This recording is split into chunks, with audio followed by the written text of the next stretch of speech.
A wise man speaks because he has something to say, but a fool speaks because he has to say something. Hindi में बोलूं मैं इसको, बुद्धिमान व्यक्ति बोलता है क्योंकि उसके पास बोलने के लिए कुछ है, लेकिन मूर्ख व्यक्ति बोलता है क्योंकि उसे कुछ कहना है, उसे कुछ कहना है, उसे तो बस कुछ कहना है। पब्लिक स्पीकिंग एक क्रिटिकल स्किल है। अगर पब्लिक स्पीकिंग आ गया तो आप इन्फ्लुएंस कर लोगे, और इन्फ्लुएंस कर लिया तो आप कुछ भी कर लोगे। पर 75% से ज्यादा लोगों को सांप के काटने का जितना डर होता है ना, उतना ही डर होता है उसको पब्लिक स्पीकिंग का, पब्लिक को हैंडल करने का। नमस्कार, मैं Vivek Bindra, founder and CEO बड़ा बिजनेस.com, पूरी फॉर्म में चल रहा हूं, वापस आ गया हूं। कैसे कॉन्फिडेंट पब्लिक स्पीकर मैं बना, आज पूरी जर्नी दूंगा आपको। मेरी जर्नी, ये क्रिटिकल ट्रेनिंग गाइडलाइन है, सारी बेस्ट प्रैक्टिसेस अपनी देने वाला हूं मैं आपको, ये फ्री में दे रहा हूं मैं आपको। 2 वीडियोस में दूंगा, पहला वीडियो और परसों दूसरा वीडियो में डाल रहा हूं। पेन पेपर ले लेना, क्योंकि ये अगर आपको कॉन्फिडेंस और पब्लिक स्पीकिंग आ गया, आप गेम चेंज कर लोगे। सारे एक्शन पॉइंट्स लिख लेना, शेयर करना इस वीडियो को, इसके लिए बहुत चार्ज किया जाता है। और ये मैं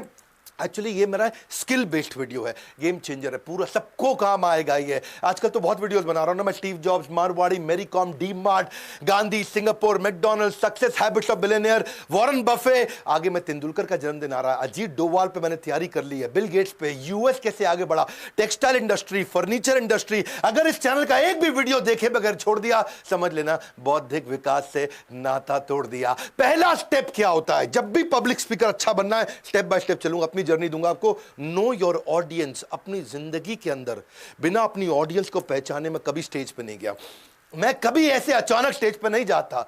2016 से 2018 तक मैं हर महीने 50 सेमिनार करता था। Right, are you getting my point? हर महीने 50 सेमिनार, कई बार एक दिन में 3 सेमिनार किया करता था। उस समय तो मैं साल में 500 से ज्यादा फ्लाइट लिया करता था 365 दिन के अंदर। इतने सेमिनार्स मैंने किए। लेकिन हमेशा जाने से पहले पार्टिसिपेंट कौन है, क्या भाषा पसंद करता है, उसकी उम्र क्या है, कहां का रहने वाला है, जेंडर क्या है, कितना कमाता है, वो चाहता क्या है प्रोग्राम से, वो जिस कंपनी ने उसको इन्वाइट किया उसकी कंपनी से क्या शिकायतें हैं, जिस कंपनी ने उसको इनवाइट किया है कंपनी को उससे क्या शिकायतें हैं। मैं बहुत उसको डिटेल में समझता था, उनके स्ट्रगल्स क्या है। एक बार मेरी टीम में कुणाल वर्मा ने ट्रेनिंग नीड एनालिसिस यानी कि नाइस एनालिसिस यानी कि वो सारी डिटेल टाइम से दी नहीं। मैंने प्रोग्राम 2 घंटा डिले कराया।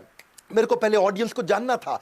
जब तक मैं लीडरशिप फनल प्रोग्राम भी करता था ना, एक एक पार्टिसिपेंट जितने बैठते थे उन सबकी डिटेल लेकर के पहुंचता था, क्योंकि मेरे को मालूम होना चाहिए ऑडियंस कौन है, तभी मैं उससे कनेक्ट कर सकूंगा। इसीलिए नो योर ऑडियंस। मुझे इंफॉर्मेशन नहीं देना, मुझे आउटकम क्रिएट करना, उनकी जिंदगी बदलनी है। शू मैन्युफैक्चरिंग कंपनी, एक 2016 में उसके लिए हमने बड़ा प्रोजेक्ट किया था। मेरे एक कॉलीग है अनमोल, वो जाकर के वहां पे एक 5 लाख रुपए का प्रोजेक्ट छोटा सा लेकर के आए थे। ट्रेनिंग प्रोग्राम था, पर मैंने कंपनी की डिटेल्स पता करी, बहुत सारा उसका नीड, इंटरेस्ट, कंसर्न, एक्सपेक्टेशन, उसकी डिटेल में जब मैं घुसा, हुआ क्या, रिजल्ट क्या आया, उसका चेयरमैन इतना इन्फ्लुएंस हो गया कि वो 5 लाख का प्रोजेक्ट 5 करोड़ का प्रोजेक्ट बन गया, क्योंकि मैं इंपैक्ट क्रिएट किया था। इसलिए नो योर ऑडियंस पहला पॉइंट। दूसरा, बढ़िया पब्लिक स्पीकर बनना है तो कंटेंट बनाते ही पब्लिक को आपको फेस करने से पहले एजेंडा रख लेना। Create content with agenda, a clear agenda. एक सक्सेसफुल आउटकम को दिमाग में रख लो, भाई आज बोलूंगा ये पर्पस मुझे एस्टैब्लिश करना है। कॉमन मिस्टेक क्या, लोग जेनरिक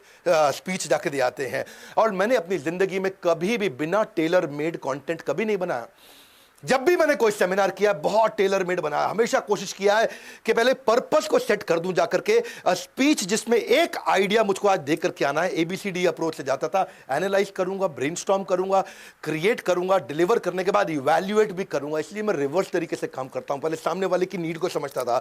अगर if you don't know what you want to achieve through your presentation, your audience will never achieve. अगर तुझे नहीं मालूम तुझे क्या अचीव करना, ऑडियंस कैसे अचीव कर लेगी।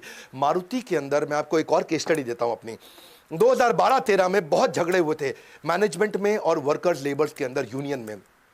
तो ये मैनेजमेंट और नीचे है सारी यूनियन के वर्कर्स, सारी लेबर, इनके बीच में होते थे सुपरवाइजर। सुपरवाइजर वो तबला होता था, वो ढोल होता था जो ऊपर मैनेजमेंट से भी पिटता था और नीचे वर्कर से भी पिटता था। उसको बहुत मार पड़ती थी दोनों तरफ से। मैनेजमेंट बोलती काम कराओ वर्कर से, वर्कर बोलते हमारी यूनियन है, हम ना कर रहे काम। आसानी से वर्कर सुनता नहीं था, तो बहुत दिक्कत थी। तो मुझे जब सुपरवाइजर को ट्रेन करना था, मैं सुपरवाइजर की जिंदगी को पहचान के टेलर मेड करके गया। और आपको तो मालूम है, हर साल लगातार जितने दिन मैंने मारुति के साथ काम किया, उन्होंने मुझे बेस्ट ट्रेनर के अवार्ड दिए। 3 प्रकार की स्पीच होती है, याद रखना। एक जो आपने तैयार करी, एक जो आपने दी, और एक जो आप देना चाहते थे। दे आप वही पाओगे जिसके लिए आपने पूरी तैयारी करी। बड़ा अमेजिंग सीक्वेंस दूंगा आपको। ये जो पहला वीडियो दे रहा हूं, इसमें दे रहा हूं तैयारी कैसे करते हैं। कैसे अच्छा पब्लिक स्पीकर बनते हैं अगले वीडियो में दूंगा, स्टेज पे आप करने के हवाले हो, बड़ा अच्छा सीक्वेंस है। तो तीसरा स्टेप, पीपीटी कैसे बनाओगे, प्रेजेंटेशन कैसे बनाओगे, उसमें स्ट्रक्चर और सीक्वेंस दे दो। अगर तेरे पास स्ट्रक्चर सीक्वेंस नहीं है, बात बनेगी नहीं। कैसे बनाते हैं, सिंपल है, 5x5 रूल। 5x5 ये सब पेड कंटेंट होता है भैया, मैं आपको फ्री में दे रहा हूं, उसे पूरा देखिएगा, शेयर करिएगा। 5x5 रूल का मतलब है एक स्लाइड में 5 लाइन से ज्यादा नहीं होनी चाहिए और एक लाइन में 5 शब्द से ज्यादा नहीं होनी चाहिए। दो बातें समझ लो भैया। एक पीपीटी बनाओगे, ऐसा नहीं है कि बहुत सारा कंटेंट लिख दो, 5 लाइन से ज्यादा नहीं और हर लाइन में 5 शब्द से ज्यादा नहीं, क्योंकि जितना ज्यादा लोग देखेंगे बैठ करके पीपीटी में आपकी, वो डिस्कनेक्ट हो जाएंगे। इसलिए think in pointers and speak in structure. Think in pointer, speak in pointer. जैसे मैं भी अगर वीडियो बनाता हूं, जब आप मेरे प्रोग्राम में आते हो everything about entrepreneurship paid program में, आप देखते हो मेरी सारी प्रेजेंटेशंस बहुत स्ट्रक्चर्ड होती हैं। 5 steps to grow market share, क्या स्ट्रक्चर है। 7 steps to start a startup, structure है। 10 business turn around strategy, business को लॉस मेकिंग को प्रॉफिट मेकिंग कैसे करेंगे, 10 स्टेप में समझाता हूं। 18 ways to create monopoly in business, बड़ा स्ट्रक्चर देता हूं मैं। No matter how important your speech is, it will never be effective if you don't have a clear structure. हमेशा स्ट्रक्चर क्लियर करो। चौथा पॉइंट, कोहेरेंट थीम होनी चाहिए भैया, यानी कि शुरू से आखिरी तक एक ही थीम रहे। मोटा मोटा वो थीम बिल्कुल क्लियर होनी चाहिए जब आप पब्लिक को फेस करने जा रहे हैं। जब आप ये भैया थीम सॉलिड अपने अंदर घुसा लोगे ना, अपने आप जान आ जाएगी, तो पावरफुल पब्लिक स्पीकर वैसे ही बन जाएगा। आपको पता है ना, लॉकडाउन के दौरान मैंने बहुत वेबिनार किए, फ्री वेबिनार किए थे। सेल्स का महाकुंभ, 100 सेल्स की स्ट्रैटेजी, बड़ा कोहेरेंट थीम था, शुरू से आखिरी तक केवल सेल्स की बात करी, एक ही थीम, एक ही सेंट्रल मैसेज, वर्ल्ड रिकॉर्ड बन गया। स्ट्रैटेजी का महाकुंभ किया था मैंने, 20 स्ट्रैटेजी बताई थी उसके अंदर, केवल स्ट्रैटेजी स्ट्रैटेजी स्ट्रैटेजी स्ट्रैटेजी, हर तरह की स्ट्रैटेजी दी थी। एक छोटे बिजनेसमैन को क्या चाहिए, वर्ल्ड रिकॉर्ड बन गया। रिटेल के महाकुंभ में 100 रिटेल की स्ट्रैटेजी दी थी। Solopreneur, how to start a startup में 20 स्ट्रैटेजी दी थी। बिजनेस शुरुआत में अप्रैल मई में जो मैंने इवेंट किया था, लॉकडाउन में पिछले साल कैसे आगे बढ़े, उसकी 21 स्ट्रैटेजी दी। तो ये सब क्या हुआ बाद में, खैर मैंने हमारे जो जिसने कोर्स खरीदा हुआ एवरीथिंग अबाउट एंटरप्रेन्योरशिप, उनके लिए वेबिनार आज भी फ्री में अवेलेबल है, वो आज भी सारे देख सकते हैं। हमने 5 वर्ल्ड रिकॉर्ड बनाए थे। If you can't communicate well, you are giving up your potential. बड़ा सिंपल है भैया, तू कम्युनिकेट कब करेगा, जब तेरे पास बड़ा अच्छा कोहेरेंट थीम और सेंट्रल मैसेज होगा। 5वां पॉइंट क्या है, अनयूजुअल यूजफुल इंफॉर्मेशन। एक होता है इमोशनल माइंड, एक होता है लॉजिकल माइंड, आपको दोनों बताने हैं, दोनों को सेटिस्फाई करना है। अनयूजुअल यूजफुल इंफॉर्मेशन, वो इंफॉर्मेशन, वो डेटा भी बताओ, उससे ट्रस्ट आता है। सामने वाले का जो लॉजिकल माइंड है वो भी कन्विंस हो जाता है।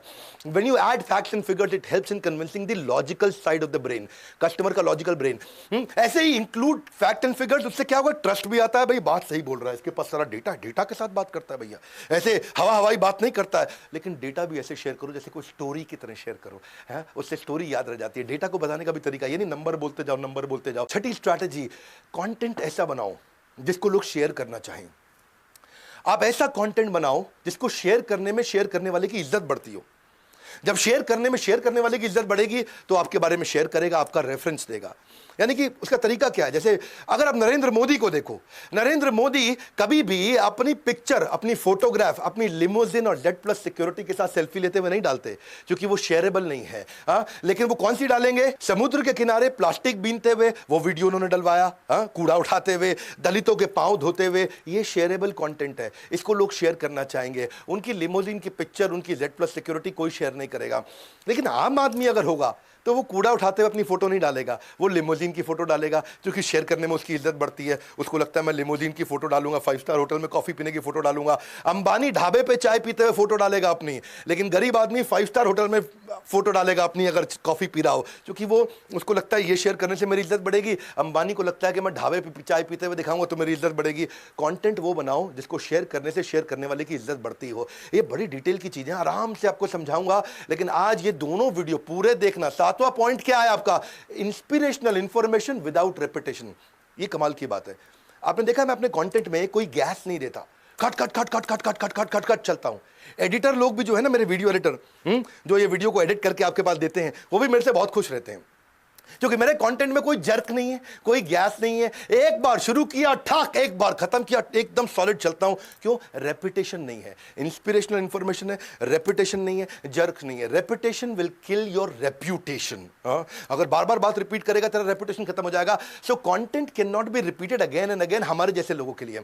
अगर कोई गायक है, अगर आज सोनू निगम किशोर कुमार का गाना दोबारा गाएगा, लोग ताली बजाएंगे, है कि नहीं। अगर आज का कोई सिंगर हो, वो पुराने सिंगर 70s 80s का गाना गाना गाएगा दोबारा से लोग ताली बजाएंगे, लेकिन मैं अगर पुराने वीडियो को दोबारा डाल दूंगा लोग कहेंगे अरे इसके पास कंटेंट नहीं है। कपिल शर्मा वो भी अगर पुराना चुटकुला दोबारा सुनाएगा लोग उसको सुनेंगे नहीं। कंटेंट क्रिएटर्स के साथ ये दिक्कत आती है। अनइंपॉर्टेंट टॉपिक मतलब अनइंपॉर्टेंट है, उसको तो बिल्कुल छोड़ दो, क्योंकि जो आदमी के पास टाइम नहीं है इस समय, उसको फट फट फट जल्दी चाहिए। Talk less, facilitate more, main topic पे आ जाओ। Nobody complains about presentation if it is short. हाँ, अगर आपको लंबा करना है करो, अगर वैल्यूएबल है तो लोग रहेंगे आपके साथ। More content in less time with pacing and pausing. Pacing and pausing, अभी तक मैं कर रहा था पेसिंग, बहुत तेज चल रहा था, अब मैंने दे दिया पॉज।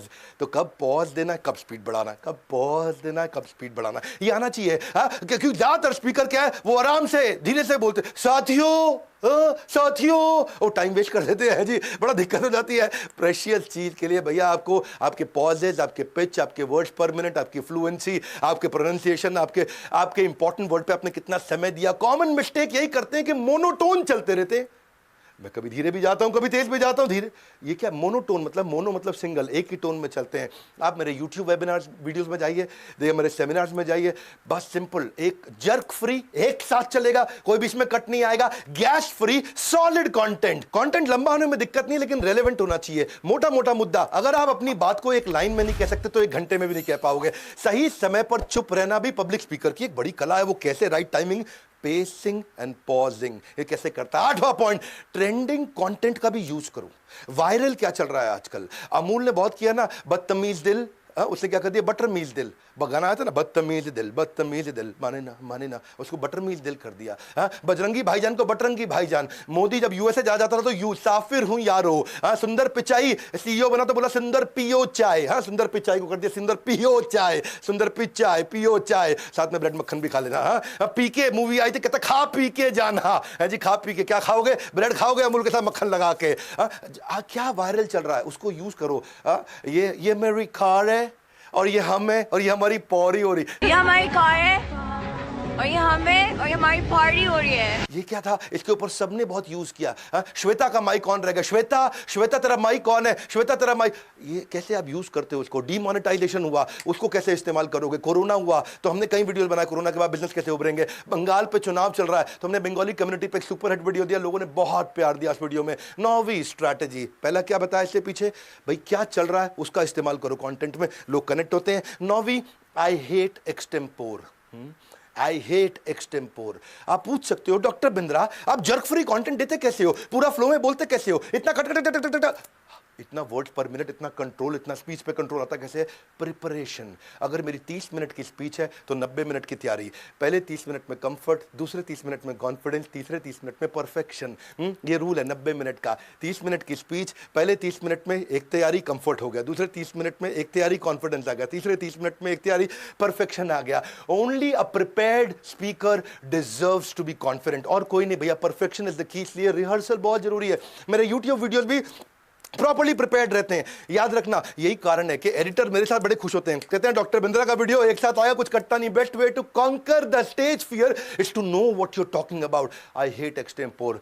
मैं पहले पूरा कंटेंट में घुस जाता हूं। If you can't explain simply you don't understand it well enough. आप सिंपली कभी बता भी नहीं पाओगे। बात सिंपल है। इफ यू देखो, अगर तुमने 8 शब्दों में अपनी पोजीशन नहीं समझा पाए तो आपके पास कोई पोजीशन एग्जिस्ट नहीं करती है। 10वां पॉइंट, कन्विक्शन इज कॉन्फिडेंस। आप जब कंटेंट में घुस जाते हो इतना कन्विक्शन आ जाना चाहिए कि आपके दिल से निकले। मेरे पता दिल से नहीं निकलता है, मेरे 206 हड्डियों में से निकलता है। मेरी हर हड्डी से कंटेंट निकल रहा है। जब मैं बोल रहा हूं ना तो मेरी, अच्छा मैं बोल भी रहा था उस दिन, मैं भाग रहा था बहुत तेज, तो मेरे शरीर से पसीना नहीं निकल रहा था, कंटेंट निकल रहा है, क्योंकि कन्विक्शन आ जाता है। I do not speak if I can not praise about something. जब मैं उसकी तारीफ कर सकता हूं, पूरा अंदर से बोल सकता हूं, knowing the subject matter and communicating well. ये 2 बातें भैया, बोलेगा बढ़िया कैसे, लेकिन पहले समझेगा बढ़िया कैसे। पब्लिक स्पीकिंग एक टैलेंट नहीं है, पब्लिक स्पीकिंग एक स्किल है।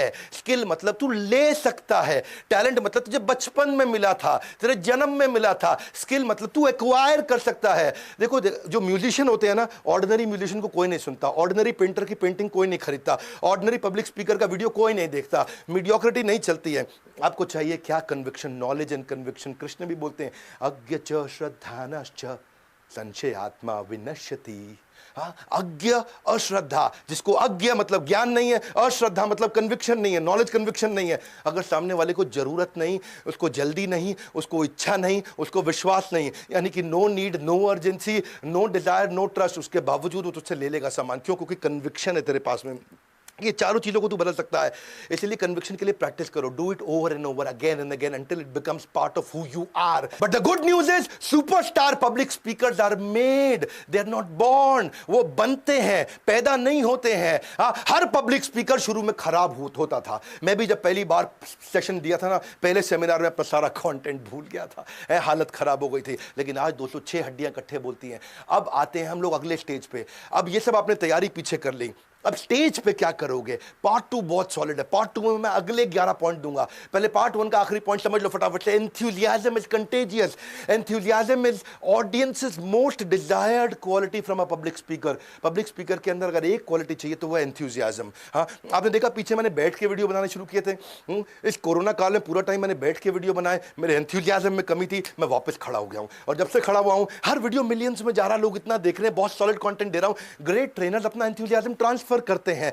वो इसीलिए आपने देखा होगा मैं कितना एक्टिव और अलर्ट रहता हूं, क्योंकि मैं कंटेंट को महसूस करता हूं। Audience doesn't care if you are not well. तेरी तबीयत खराब नहीं, उसको मतलब नहीं। लेकिन अगर एंथुसियाज्म है, मुझे मालूम, मेरा गुजरात में एक इवेंट था, एक कहानी बताता हूं मैं, पुजारा टेलीकॉम के साथ में, और उनके 5000 पार्टिसिपेंट्स वहां अहमदाबाद के सबसे बड़े स्टेडियम में आए थे। 5000 पार्टिसिपेंट थे। उस दिन मेरी तबीयत खराब हो गई, मैं इवेंट नहीं करना चाह रहा था, लेकिन हालत खराब थी, पर इतने लोग मेरा वेट कर रहे थे। बाहर एम्बुलेंस खड़ी थी, मुंह में मैंने दवाई डाली थी और स्टेज पे पहुंच गया। एनर्जी पूरी थी, क्योंकि एंथुसियाज्म जो है ना, सारी हड्डियों से निकल के आता है। उससे क्या है, आप अपने पार्टिसिपेंट को जान जाओ ना, आप अपने कंटेंट को समझ जाओ ना, तो आप खेल सकते हो स्टेज पे आकर के। आप you speak expressively, you smile sincerely, you move naturally and you play and enjoy the content. जैसे कोई अच्छा डांसर होता है ना, वो अपने कंटेंट को एंजॉय करता, लंबरगिनी चलाई जाने हो, वो एकदम एंजॉय कर सकता है, उसको कोई दिक्कत नहीं आती है। क्यों? क्योंकि वो अपने कंटेंट को जानता है। Speak your mind even if your voice is shaking. जब तुम मन से बोलेगा दिक्कत नहीं आएगी। देखो, एक बात समझो, मन से बोलने का मतलब क्या है? 3 स्टेजेस, बात समझो। मुंह से बोला वो कंटेंट कान तक पहुंचेगा, तर्क, लॉजिक। तर्क से बोला वो कंटेंट दिमाग तक पहुंचेगा, पर दिल से बोला वो कंटेंट दिल तक जाता है, सही रूप से समझ आता है, हमेशा याद रह जाता है। तो मुंह से नहीं बोलना, दिमाग से नहीं बोलना, दिल से बोलना है। हाँ, जो मुंह से बोला जाता है वो केवल हियर की स्टेज पे जाएगा। हियर मतलब खाली सुनोगे। जो दिमाग से बोला जाता है वो अंडरस्टैंड और मेडिटेट तक पहुंच जाएगा। लेकिन जो दिल से बोला जाता है वो digest and apply. Here, understand, meditate, digest and apply, ये 5 स्टेजेस हैं। आपको डाइजेस्ट एंड अप्लाई तक पहुंचना है, ताकि जिंदगी बदल दो सामने वाले की। If you feel the content, your tongue will deliver the message of your heart. बिल्कुल सिंपल है। इमोशनल ट्रूथ जो है ना, ये हमेशा ध्यान रखना, इंटेलेक्चुअल ट्रूथ से ज्यादा बड़ा है पब्लिक स्पीकिंग में। जो इमोशनल ट्रूथ है, लोग उस पर विश्वास करते हैं। इंटेलेक्चुअल ट्रूथ को लोग कई बार इग्नोर भी कर देते हैं या उसको भूल जाते हैं, पर इमोशनल ट्रूथ याद रह जाता है। Always give a speech that you would like to hear. ऐसी स्पीच दे दो जिसको तू खुद सुनना चाहे, जिसको सुनने में मजा आए, ताकि लोग रुके तेरे साथ में। क्योंकि मैं भी वो हलवाई हूं जो केवल अपनी दुकान की मिठाई खाता हूं, इधर उधर से नहीं खाता। मामला यहां खत्म थोड़ी हुआ है, पार्ट 2 में असली गेम है। अभी तक मैंने स्टेज से पहले की तैयारी बताई, अब तो स्टेज पे क्या करेंगे, जीतेंगे कैसे स्टेज को, मंच को जीतेगा कैसे, ओपनिंग क्लोजिंग कैसे करेगा, विजुअली कैसे बोलेगा, डिलाइटफुल सरप्राइज, लोगों के चेहरे पे मुस्कुराहट कैसे आएगी, ये मैं अगले वीडियो में बताने वाला हूं। वर्बल विजुअल वोकल क्या है, 3 मिनट के रूल्स क्या है, नजिंग कैसे करना है, गोल्डन स्टेटमेंट कैसे देते हैं, अडल्ट लर्निंग प्रिंसिपल क्या है, अगले वीडियो में दूंगा। ये नहीं बोल रहा हूं चार्ज करूंगा, अगले वीडियो में दूंगा। क्वेश्चन आंसर कैसे लिए जाते हैं। वैसे एक काम करना, नीचे मुझे कमेंट बॉक्स में बताना इस वीडियो में सबसे अच्छी लर्निंग आपकी क्या थी। और आपको तो पता ही है, पढ़े हो किस चक्कर में, विनम्रता से कोई नहीं है टक्कर में। ये स्किल्स इंपॉर्टेंट है, आप इन्फ्लुएंस कर सकते हो सबको अगर ये सीख गए तो। लोगों की सैलरी हाइक 20 से 30% फालतू मिल जाती है, क्योंकि आपको तो अपने बॉस को भी तो इंप्रेस करना है, इन्फ्लुएंस करना है, अपने सारे के सारे सबऑर्डिनेट्स को ट्रेन करना है, ऑडियंस को कैसे पकड़े, क्वेश्चंस कैसे लिए जाए, क्लाइंट से कॉन्वर्सेशन कैसे होगी, सबको इंप्रेस कैसे करोगे। भाई मेरे बहुत क्रिटिकल स्किल है ये, हर आदमी को चाहिए ये। कैसे आप लोगों को कन्विंस करोगे, सबको कन्विंस करना है। जब बॉयफ्रेंड गर्लफ्रेंड को गुलाब का फूल दे रहा है, वो भी पब्लिक स्पीकिंग है। जब लॉयर जज को अंदर कोर्ट में आर्गुमेंट कर रहा है, वो भी पब्लिक स्पीकिंग है। All speaking is public speaking, whether 1 to 1 या 1 to 1000। इसलिए मैंने बहुत सारे कोर्सेज बना दिए आपको। प्रेजेंटेशन स्किल पे कोर्स बनाया, पर्सनालिटी डेवलपमेंट पे, ड्रेस टू इंप्रेस पे, एटिकेट्स पे, कॉन्फिडेंट पर्सनालिटी पे, how to sell, team management, और इसके अलावा सक्सेसफुल वेबिनार कैसे कंडक्ट करें, कॉर्पोरेट एटिकेट क्या होता है, सोलोप्रेन्योरशिप क्या है, skill set, mind set, handling client, story telling, telling क्या है, स्टोरी टेलिंग आज की डेट में गेम चेंजर है, कैसे कॉन्फिडेंस आएगा। आपको क्या करना है, वो सारे वर्बल विजुअल वोकल के लिए बोर्ड लाइन नंबर पे पता करिए कि आप अपने आप को कॉन्फिडेंट पर्सनालिटी कैसे बनाएंगे। पार्ट 2 अगर नहीं देखा तो अब बेकार हो जाएगा सब कुछ, क्योंकि पार्ट 2 में मैं स्टेज के वो सारे क्रिटिकल स्किल दे रहा हूं। इस वीडियो में 11 दिए, अगले वीडियो में परसों सुबह दे रहा हूं और उसमें 11 पॉइंट और दूंगा। ये अपने बच्चों को जरूर शेयर करिए जिनको आगे बढ़ना है जिंदगी में, सारे स्टूडेंट्स कम्युनिटी में शेयर करिए जिनको डर लगता है पब्लिक को हैंडल करने में। और मैंने अपनी सारी जर्नी दी है इसके अंदर, अगले 11 पॉइंट्स में अपनी बाकी हुई जर्नी दूंगा कि आप स्टेज पे करोगे क्या। शेयर करिएगा वीडियो को, कमेंट बॉक्स में अपनी लर्निंग देने आइए, सब्सक्राइब करिए अगर आप नए आए हैं वर्ल्ड का नंबर 1 एंटरप्रेन्योरशिप चैनल पे आने के लिए, हमारे साथ जुड़े रहने के लिए आप सबका मुस्कुराहट के साथ हृदय की गहराइयों से बहुत बहुत धन्यवाद।